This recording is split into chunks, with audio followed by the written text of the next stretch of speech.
Use ചെയ്താൽ മുടി കൊഴിച്ചിലുണ്ടാകുമോ? നമസ്കാരം. അപ്പോൾ ഇന്നത്തെ വീഡിയോ എന്താണെന്ന് എല്ലാവർക്കും മനസ്സിലായി കാണുമെന്ന് വിചാരിക്കുന്നു. ഓഫ്കോഴ്സ് ഇതൊരു ഹെൽമെറ്റിനെ കുറിച്ചിട്ടുള്ള വീഡിയോ ആണ്. ഹെൽമെറ്റ് യൂസ് ചെയ്യുമ്പോൾ മുടി കൊഴിച്ചിലുണ്ടാകുമോ എന്ന് പലർക്കും ഒരു ഡൗട്ട് ഉണ്ടായേക്കാം.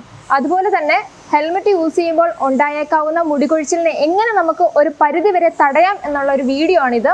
ഹെൽമെറ്റ് യൂസ് ചെയ്യുന്നുണ്ട് മുടി കൊഴിച്ചിൽ ഉണ്ടാവാറുണ്ടോ?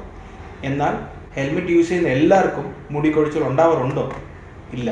പക്ഷേ ഇവിടെ വരുന്ന പേഷ്യൻസ് അതല്ല പറയുന്നത്. ഹെൽമെറ്റ് യൂസ് ചെയ്താൽ മുടി കൊഴിച്ചിലുണ്ടാവുന്നു, പക്ഷേ ഹെൽമെറ്റ് യൂസ് ചെയ്തില്ലെങ്കിൽ കേരള പോലീസ് പിടിക്കുന്നുണ്ട്, ഞങ്ങൾ എന്താ ചെയ്യേണ്ടത്? ആദ്യം നിങ്ങൾ ചെയ്യേണ്ടത് എന്താണെന്ന് പറഞ്ഞാൽ, മുടി കൊഴിച്ചിൽ നിങ്ങൾ പാരമ്പര്യമായിട്ടുള്ള ആൾക്കാരാണോ, ഫാമിലിയിലുണ്ടോ, താരനുണ്ടോ, ഇങ്ങനെ ഇഷ്യൂസ് എല്ലാം നിങ്ങൾ ഒരു ഡോക്ടറെ കണ്ട് ഫസ്റ്റ് ചെക്ക് ചെയ്യുക.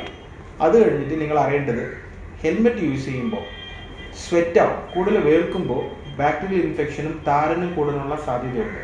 നെക്സ്റ്റ്, ഒരു ടൈറ്റായ ഹെൽമെറ്റ് നിങ്ങൾ യൂസ് ചെയ്യുകയാണെങ്കിൽ നിങ്ങൾ അത് ധരിക്കുമ്പോൾ ഫുള്ളാവും. അത് കാരണം ഹെയർ പൊട്ടാനുള്ള സാധ്യതയുണ്ട്.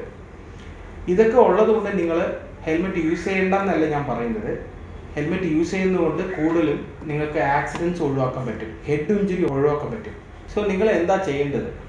അത് നിങ്ങളൊരു ഡോക്ടറെ കൺസൾട്ട് ചെയ്യുക, മുടി കൊഴിച്ചിലുള്ള കാര്യങ്ങൾ എന്താണെന്ന് കണ്ടറിയുക. പിന്നെ അതല്ലാതെ ഹെൽമെറ്റ് യൂസ് ചെയ്യുമ്പോൾ ക്ലീനായ ഒരു ഹെൽമെറ്റ് യൂസ് ചെയ്യുക. ഹെൽമെറ്റ് ധരിക്കുന്നതിന് മുമ്പേ ഒരു സോഫ്റ്റ് ക്ലോത്ത് നിങ്ങൾ ധരിച്ചിട്ട് പിന്നെ അതിന് വെള്ള ഹെൽമെറ്റ് ഇടുക. അതുമാത്രമല്ല, താരൻ ഇങ്ങനെ ഇഷ്യൂസ് ഉണ്ടെങ്കിൽ അതിൻ്റെ കറക്റ്റായ ഷാമ്പു ഡോക്ടറിനെ കണ്ട് കൺസൾട്ട് ചെയ്ത് നിങ്ങൾ യൂസ് ചെയ്യുക. അതുമാത്രമല്ല, ഹെയർ വാഷ് നിങ്ങൾ പ്രോപ്പറായി യൂസ് ചെയ്യുക. സോ ഇതൊക്കെ ചെറിയ ചെറിയ ടിപ്സ് നിങ്ങൾ ഫോളോ ചെയ്താൽ മതി, ഹെയർ ലോസ് നിങ്ങൾക്ക് ഒഴിവാക്കാൻ പറ്റും. Thank you.